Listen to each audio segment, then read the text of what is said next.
Students, स्वागत है आपका मार्गदर्शन के यूट्यूब फैमिली में। मैं रविकांत आज आप लोगों को बौद्ध धर्म से रिलेटेड संबंधित जो भी ऑब्जेक्टिव है उसके बारे में डिस्कस करूंगा। तो ये मेरा मार्गदर्शन का यूट्यूब चैनल है, तो वेलकम टू माय चैनल। ठीक है, चलिए आगे देखते हैं, हम लोग आगे बढ़ते हैं। तो अपने चैनल का नाम है मार्गदर्शन बाय रविकांत सर, तो आप यूट्यूब पर चेक करके और ये सब्सक्राइब कर लेंगे निश्चित रूप से। तो इस तरह की जितनी भी वीडियो है आपको कंप्लीट तैयारी के लिए मिलती रहेंगी। ठीक है, चलिए आगे देखते हैं। ये अपना फेसबुक पेज लिंक है और टेलीग्राम ग्रुप भी है, जिसमें कि ये मार्गदर्शन रविकांत वन के नाम से अपना टेलीग्राम ग्रुप है। आप इसको ज्वाइन कर लेंगे टेलीग्राम पे। सारी जानकारी कम्पिटिटिव एग्जाम से रिलेटेड और जो क्वेश्चंस होते हैं मैथ, रीजनिंग, चाहे जीके, सारा कुछ मिलते रहेगा आपको। फटाफट का जीके का डेस्क्रिप्टिव नॉलेज सब कुछ मिलते रहेगा। ठीक है, तो और ये कभी किसी भी कम्पिटिटिव एग्जाम के लिए काफ़ी इंपॉर्टेंट महत्वपूर्ण होगा। तो आज जो हम लोग टॉपिक डिस्कस करने जा रहे हैं उसका नाम क्या है? बौद्ध धर्म। और आपको मालूम है कि किसी भी एग्जाम में जो एंशियंट हिस्ट्री है उससे बौद्ध धर्म और जैन धर्म ये दोनों ऐसे टॉपिक हैं जिससे निश्चित रूप से क्वेश्चन रहता ही रहता है। चाहे वो बिहार दरोगा हो, एसआई हो, पुलिस, बीपीएससी, जो भी एग्जाम हो, एसएससी वगैरह, जिसमें भी यदि एंशियंट हिस्ट्री से क्वेश्चन रहा तो बौद्ध धर्म जैन धर्म से निश्चित रूप से क्वेश्चन रहेगा। तो इस तरह से ये काफ़ी इंपॉर्टेंट है आप लोगों के लिए। तो चलते हैं इस तरह से आगे और क्वेश्चन देखते हैं। हम लोग चलते आगे बढ़ते हैं। और तो इस तरह से पहला क्वेश्चन हम लोगों का बौद्ध धर्म से संबंधित। दोस्तों हम पहले आपको ये बता दें कि बौद्ध धर्म का अपने चैनल पे मार्गदर्शन बाय रविकांत सर पे डिस्क्रिप्टिव वीडियो डाल दिया गया है। तो आज हम उस पर ही ऑब्जेक्टिव कुछ क्वेश्चंस करेंगे ताकि जिससे क्या हो आपका रिविजन भी हो जाए। ठीक है, तो चलिए पहले क्वेश्चन से शुरुआत करते हैं। तो पहला क्वेश्चन अपना कह रहा है कि बौद्ध धर्म में गृह त्याग का प्रतीक क्या है? तो हम लोग देखे थे कि बौद्ध धर्म में गृह त्याग होता है, जन्म होता है, इन सब का प्रतीक दिया गया है। तो गृह त्याग का प्रतीक आपसे पूछा है, तो इसका आंसर होगा घोड़ा। इसका आंसर क्या होगा? Option C, option number C, घोड़ा। घोर लिखा गया है, गलती से घोड़ा होगा। ठीक है, चलिए अगले क्वेश्चन की ओर बढ़ते हैं। और भी इसमें है कुछ। जो जन्म का है वो कमल है, गृह त्याग का घोड़ा हो गया, ज्ञान प्राप्ति का बोधि वृक्ष हो गया, समृद्धि का एक बहुत ही इंपॉर्टेंट है, जो समृद्धि का इसका चिन्ह है वो है शेर, जो आपको कहीं भी नहीं मिलेगा देखने के लिए। और जो प्रथम चक्र है, प्रथम प्रवचन है, उसका प्रतीक क्या है? चक्र। ठीक है, मृत्यु का स्तूप। तो चलिए दूसरे क्वेश्चन की ओर बढ़ते हैं। इस तरह से हम लोग देखेंगे रिलेटेड क्वेश्चन से जो भी बातें होगी वो भी बोल दिया जाएगा आपको, जो काफ़ी इंपॉर्टेंट होगा आपके लिए। गौतम बुद्ध का जन्म कहाँ हुआ था? तो गौतम बुद्ध का जन्म, पहला कोई ऑप्शन है आपके पास पावापुरी, दूसरा ऑप्शन है वैशाली, तीसरा लुम्बिनी और चौथा श्रावस्ती। तो हमें मालूम है गौतम गौतम बुद्ध का जन्म कहाँ हुआ था? तो लुम्बिनी में। कहाँ हुआ था? लुम्बिनी में। चलिए तीसरे क्वेश्चन की ओर आगे बढ़ते हैं। तो तीसरा क्वेश्चन क्या है अपना, चलिए देखते हैं। अगला क्वेश्चन कह रहा है बौद्ध धर्म में गृह त्याग की घटना को क्या कहा जाता है? अभी तुरंत हम लोग देखे थे कि जन्म की घटना को क्या कहा गया, तो गृह त्याग की घटना को क्या कहा गया। तो बौद्ध धर्म में गृह त्याग की घटना को क्या कहा जाता है? तो वो प्रतीक देखे थे, अभी यहाँ घटना की बात कर रहा है। तो बौद्ध धर्म में गृह त्याग की घटना को महाभिनिष्क्रमण कहा जाता है। क्या कहा था? महाभिनिष्क्रमण कहा जाता है। चलिए अगला क्वेश्चन, चौथा क्वेश्चन की तरफ चलते हैं। कह रहा है बुद्ध ने अपना पहला उपदेश कहाँ दिया? तो जब उपदेश की बात आती है तो बुद्ध ने अपना सबसे पहला उपदेश कहाँ दिया था? ऋषिपत्नम। क्योंकि इस ऑप्शन में सारनाथ नहीं है, तो जब सारनाथ ना हो ऑप्शन में तो ऋषिपत्नम लगा देंगे, क्योंकि सारनाथ का ही प्राचीन नाम क्या है? ऋषिपत्नम है। ठीक है, ये ध्यान रखना है।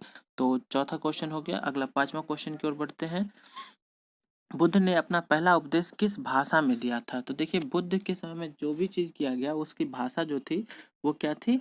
पाली थी। भाषा क्या थी? पाली। मतलब बुद्ध धर्म में 3 पिटक है, सुत्त पिटक, विनय पिटक और अभिधम्म पिटक। तीनों की भाषा भी क्या है? पाली है। ठीक है, चलिए अगले क्वेश्चन की ओर चलते हैं। छठा क्वेश्चन क्या कह रहा है, ध्यान देंगे। तो अगला क्वेश्चन है बुद्ध ने अपना सर्वाधिक उपदेश कहाँ दिया? दो क्वेश्चन, दोनों में अंतर है। आप काफी ध्यान से देखेंगे क्वेश्चन को, समझेंगे कि क्वेश्चन क्या कह रहा है। कह रहा है कि बुद्ध ने अपना सर्वाधिक उपदेश कहाँ दिया?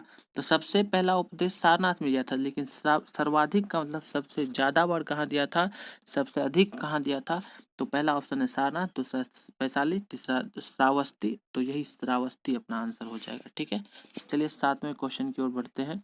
सातवां क्वेश्चन क्या कह रहा है?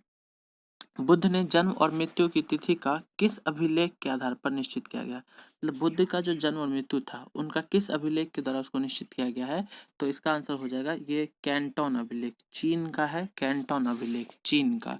तो इसके द्वारा निश्चित किया गया है। तो इस तरह 7वां क्वेश्चन हो गया। दोस्तों यदि आपको वीडियो पसंद आ रही हो तो आप निश्चित रूप से लाइक करेंगे और दोस्तों के बीच शेयर करते रहेंगे, काफ़ी फायदेमंद होगा। और हम कोशिश करते हैं आपके लिए कि पर टॉपिक पर एक डिस्क्रिप्टिव वीडियो, पहले उसके बारे में काफ़ी बृहद ज्ञान मिले, आपको नॉलेज मिले, फिर उस पर जो संबंधित ऑब्जेक्टिव है, मोस्ट इंपॉर्टेंट ऑब्जेक्टिव, उस पर एक वीडियो बना के दे दिया जाए। तो हम इतना मेहनत कर रहे हैं आपके लिए, तो आप दोस्तों के बीच शेयर करते रहेंगे, लाइक करेंगे। निश्चित रूप से ये बहुत ही आपके लिए संजीवनी बूटी का काम करेगा आपके एग्जाम के लिए, तो ये काफ़ी इंपॉर्टेंट है।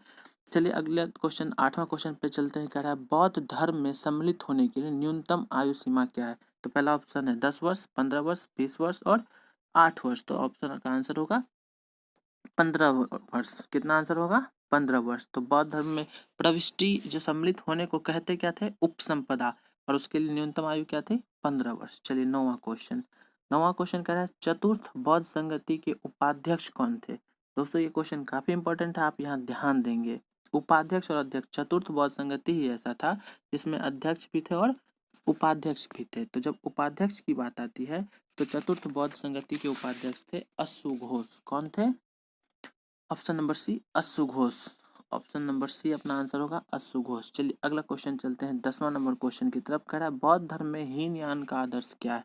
तो देखिए दोस्तों, चौथा बौद्ध संगति जो हुआ था उसमें बौद्ध धर्म दो भाग में बट गया था, एक हीनयान और एक महायान।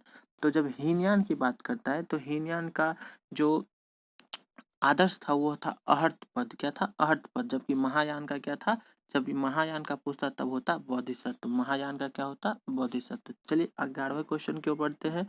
गृहस्थों के लिए कितने सील को मानना अनिवार्य था? तो दोस्तों आप देखे होंगे कि बौद्ध धर्म में अष्टांगिक मार्ग था, उसी तरह से कुछ सील थी जो इनको मानना होता था बौद्ध धर्म के लोगों को। तो जो बौद्ध धर्म दो भाग में बटा था, एक क्या गृहस्थ और एक था क्या भिक्षुक। तो भिक्षुक जो थे भिक्षा मांग के और गृहस्थ अपने गृहस्थ जीवन को चलाकर। तो गृहस्थों के लिए 5 बौद्ध धर्म के कितने सील को माना जाता था? 5। जबकि भिक्षुक जो होते थे उनके लिए क्या होता था? उनके लिए 10 को मानना जरूरी होता था। तो चलिए अगले क्वेश्चन की ओर, 12वें क्वेश्चन की ओर बढ़ते हैं। भारत में हेमिस मठ जो बौद्ध धर्म से संबंधित है कहाँ पर है? दोस्तों आजकल क्वेश्चन जो है इससे भी क्वेश्चन पूछना शुरू कर दिया हेमिस मठ से। तो बौद्ध धर्म में कहाँ कहाँ बौद्ध धर्म का भारत में मठ है, आप उसको एक बार निश्चित देख लेंगे। काफ़ी आजकल क्वेश्चन टेढ़ा मेढ़ा घुमा कर आता है तो काफ़ी इंपॉर्टेंट होगा आपके लिए। तो हेमिस मठ के बारे में पूछा है, तो हेमिस मठ जो है वो धर्मशाला में, कहाँ पे है? धर्मशाला में। चलिए अगला क्वेश्चन चलते हैं 12 के बाद 13वां क्वेश्चन पे। 13वां नंबर क्वेश्चन कर रहा है गौतम बुद्ध ने किसके हाथों खीर खाकर अपना अनशन तोड़ा था? तो जो गौतम बुद्ध ज्ञान की प्राप्ति के लिए अनशन पे बैठे थे तो किसके हाथों से खीर खाकर अपना अनशन तोड़े थे? तो पहला ऑप्शन चन्ना, दूसरा सुजाता, तीसरा सीता और चौथा यशोदा। तो इसका आंसर होगा सुजाता। सुजाता नामक कन्या के हाथों से खीर खाकर अनशन तोड़े थे। चलिए अगला क्वेश्चन 14 नंबर क्वेश्चन क्या कहता है देखते हैं। बौद्ध संघ की गणपूर्ति के लिए कितने सदस्य होते थे? तो बहुत ही इंपॉर्टेंट क्वेश्चन है जो आपको कहीं जल्दी मिलेगा नहीं देखने के लिए। तो ये आपका इसका जो क्वेश्चन का आंसर होगा वो होगा बौद्ध धर्म की गणपूर्ति के लिए कितने सदस्य होते थे? 20 जरूरी होते थे। ठीक है, चलिए अगला क्वेश्चन 15वां क्वेश्चन कहते हैं। कह रहा है बौद्ध संघ के नियम किस पिटक में मिलते हैं? तो देखिए हमने आपको बताया कि बौद्ध धर्म में 3 पिटक, सुत्त पिटक, विनय पिटक और अभिधम पिटक। तो जो बौद्ध धर्म से के नियम, बौद्ध संघ के नियम से संबंधित जो ज्ञान है वो किस पिटक में मिलता था? तो इसका आंसर हो जाएगा हम लोग का विनय पिटक। क्या हो जाएगा? विनय पिटक। चलिए अगला क्वेश्चन चलते हैं 16वां क्वेश्चन पे। द्वितीय बौद्ध संगति के अध्यक्ष कौन थे? द्वितीय बौद्ध संगति के अध्यक्ष कौन थे? तो द्वितीय बौद्ध संगति के अध्यक्ष थे सवाकामी। दोस्तों हम इस तरह से इस पे देखते थे कि ये इसका जो कहाँ कहाँ हुआ था ये बौद्ध संगति। तो पहले से था राव पाक। इसका एक ट्रिक क्या हम लोग देखे थे? राव पाक मतलब राव से, रा से राजगिरी, व से वैशाली, पा से पाटलिपुत्र और क से कुंडलवन। ये तो हो गया राव पाक इसका। और इसी में ये तो राव पाक के बाद क्या था कि इसके अध्यक्ष कौन कौन थे? ये तो स्थान हो गया। अध्यक्ष कौन थे तब हम लोग उसका देखे थे? अका अक, अका अक, अका अक। अका अक में क्या था? वो तो अ से था यहाँ पे अजात शत्रु, क से कालाशोक, अ से अशोक और क से कनिष्क। तो ये आप देखते रहेंगे जहाँ बौद्ध धर्म आपको पढ़ाया गया है उसमें सारा कुछ बताया गया इस तरह से। तो अगले क्वेश्चन की तरफ बढ़ते हैं। 17वां क्वेश्चन क्या कह रहा है आपका? इनमें से कौन राजा बौद्ध धर्म से संबंधित नहीं है? तो कुछ राजा थे जो बौद्ध धर्म से संबंधित थे, कुछ जैन धर्म से संबंधित थे। तो पूछ रहा है कौन सा संबंधित नहीं है, तो इसका आंसर होगा बिंदुसार। बाकी तीनों जो बौद्ध धर्म से संबंधित थे, बिंदुसार नहीं थे। चलिए अगले क्वेश्चन की ओर। 18वां क्वेश्चन कह रहा है सर्वाधिक बुद्ध मूर्तियों का निर्माण किस शैली के अंतर्गत किया गया? जो बुद्ध मूर्ति बनते थे वो किस शैली के अंतर्गत बनते थे, ये पूछ रहा है। तो इसका आंसर होगा गंधार शैली। क्या हो जाएगा? गंधार शैली। चलिए दोस्तों अगला क्वेश्चन चलते हैं। 19वां क्वेश्चन कह रहा है कनिष्क बौद्ध धर्म की किस शाखा का अनुयायी था? अब देखिए क्वेश्चन कितना घुमा के आपसे पूछा गया है कि ये नहीं कि कनिष्क किस धर्म का अनुयायी था, ऐसा नहीं। किस धर्म, बौद्ध धर्म तो आपको आंसर दे ही दिया, लेकिन उसके किस शाखा का। तो ये 2-3 शाखा था, महायान, हीनयान और एक वज्रयान बाद में बना था। तो तीनों ऑप्शन में है आपका, तो इसका आंसर होगा महायान। कनिष्क महायान शाखा के अनुयायी थे। चलिए अगला क्वेश्चन 20वां कह रहा है बुद्ध की खड़ी प्रतिमा निम्न में से किस काल में बनाई गई? जो बुद्ध भगवान है उनकी खड़ी प्रतिमा किस काल में? तो पहला ऑप्शन है आपका गुप्त, दूसरा कुषाण, तीसरा मौर्य और चौथा गुप्तोत्तर। तो आंसर देखते हैं। 20 नंबर क्वेश्चन का आंसर होगा कुषाण। कुषाण के समय में बुद्ध की खड़ी प्रतिमा बनी थी। तो चलिए अगले क्वेश्चन की ओर बढ़ते हैं। 11वां क्वेश्चन कह रहा है बौद्ध धर्म के का मूलाधार क्या है? मतलब बौद्ध धर्म का मूल आधार क्या है? तो बौद्ध धर्म का मूल आधार क्या है? 4 आर्य सत्य। जो उन्होंने 4 आर्य सत्य देखा था, जो एक शव को देखे थे, एक बीमार व्यक्ति को देखे थे, एक बूढ़ा व्यक्ति को देखे थे और एक सन्यासी को देखे थे। तो यही इनका 4 सत्य था। अगला देखते हैं 22वां क्वेश्चन क्या कह रहा है कौन सी बौद्ध रचना गीता के समान पवित्र मानी जाती है? देखिए बौद्ध धर्म में भी जो किताबें लिखी गई, बुक लिखा गया, तो उसमें से कौन सी बौद्ध रचना जो है वो गीता के समान पवित्र मानी जाती है? जैसे गीता उस तरह से, तो उसका नाम क्या है? धम्मपद। क्या नाम है? उसका नाम है धम्मपद। धम्मपद। चलिए अगला क्वेश्चन 23वां क्वेश्चन कह रहा है बुद्ध चरित्र जिसे बौद्धों का रामायण कहा जाता है कि रचनाकार कौन है? बुद्ध चरित्र जिसे बौद्धों का रामायण कहा जाता है कि रचनाकार कौन है? पहला अश्वघोष, दूसरा वसुमित्र, तीसरा बुद्ध घोष और चौथा नागार्जुन। तो 23 का क्वेश्चन का आंसर हो जाएगा अश्वघोष। क्या हो जाएगा? अश्वघोष। चलिए अगले क्वेश्चन की ओर बढ़ते हैं। 24वां क्वेश्चन तो बौद्ध बौद्ध शिक्षा का केंद्र था। तो बौद्ध शिक्षा का केंद्र कौन सा था, कहाँ था? तो इसका आंसर हो जाएगा सॉरी इसका उज्जैन नहीं हो जाएगा, विक्रमशिला हो जाएगा। क्या हो जाएगा आंसर? विक्रमशिला। चलिए अगले क्वेश्चन की ओर बढ़ते हैं। 25वां क्वेश्चन क्या कह रहा है भाई? देखिए 25वां क्वेश्चन कह रहा है सर्वप्रथम शून्यवाद मतलब शून्यता का सिद्धांत प्रतिपादन करने वाले बौद्ध दार्शनिक कौन थे? शून्यता का सिद्धांत देने वाले प्रथम दार्शनिक कौन थे? तो इसका आंसर हो जाएगा हम लोगों का ऑप्शन नंबर सी, नागार्जुन। ठीक है, क्या हो जाएगा? Nagarjuna, option number C. 26वां क्वेश्चन क्या कह रहा है? कह रहा है उपदेश किसके शासनकाल में दिए गए थे? उपदेश किसके शासनकाल में दिए गए थे? तो इसका आंसर है बिंबिसार। क्या है आंसर? बिंबिसार। चलिए अगला क्वेश्चन 27वां क्वेश्चन का तृतीय बौद्ध संगति कहाँ हुई? तृतीय बौद्ध संगति कहाँ हुई? तो तृतीय अभी तुरंत हम बताए थे आपको, ठीक। राव पाक, तो रा से राजगीर, व से वैशाली, पा से पाटलिपुत्र और क से कुंडलवन। तो यहाँ तीसरा पूछा था इसलिए पाटलिपुत्र हो जाएगा। तो दोस्तों इस तरह से हम लोग देखें कि बौद्ध धर्म से संबंधित जितना ये इम्पोर्टेंट, मोस्ट इम्पोर्टेंट क्वेश्चन था वो हम लोग यहाँ पर देखे। वीडियो आपको अच्छी लगी हो तो अपने दोस्तों के बीच निश्चित रूप से शेयर करेंगे। जितना ज़्यादा हो सकता है उसको फैलाने की कोशिश करेंगे। चलते हैं हम लोग, आज इतना ही रहते हैं। अगले वीडियो में मिलते हैं फिर इसी तरह से।